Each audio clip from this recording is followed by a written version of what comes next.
दिल्ली में एनडीए की बड़ी बैठक, सीएम योगी और सीएम धामी भी बैठक में शामिल। CM Nitish Kumar, deputy CM सम्राट चौधरी भी शामिल।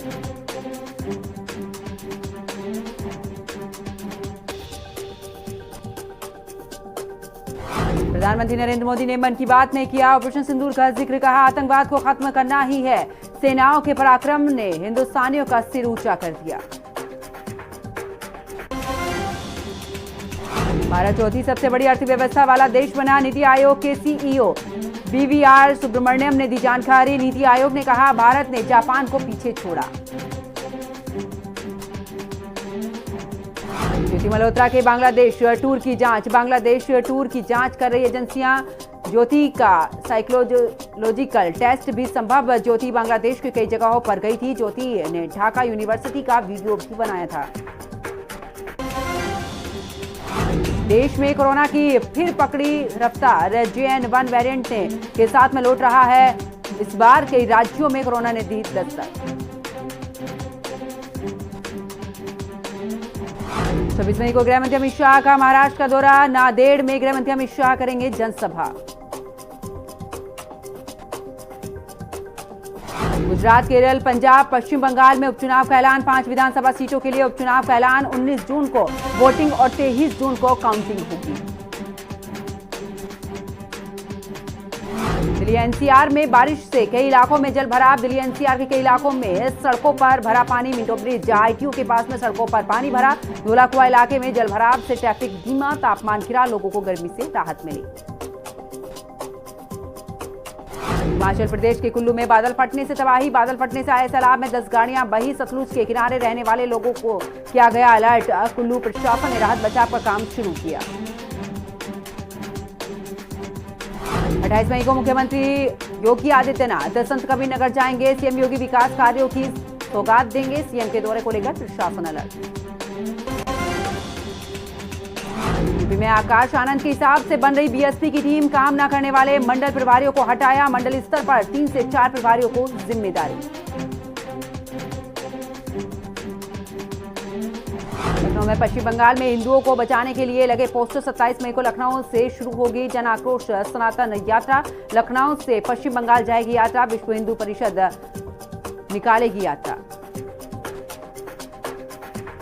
लखनऊ में BBAU में प्रवेश शुल्क में 150% की बढ़ोतरी रोकने की मांग। बेतहाशा फीसबंदी के खिलाफ विरोध, एक्शन नहीं होने पर छात्रों की आंदोलन की चेतावनी।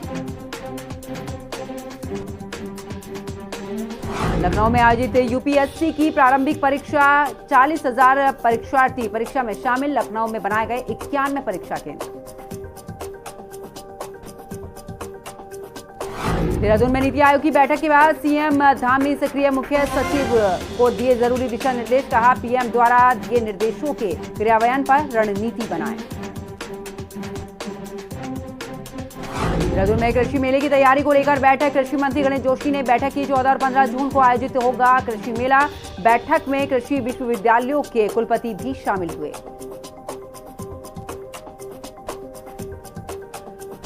जसपुर में क्षत्रिय महासभा ने मनाई पृथ्वीराज चौहान की जयंती पर 19 मेधावी छात्रों को सम्मानित किया गया।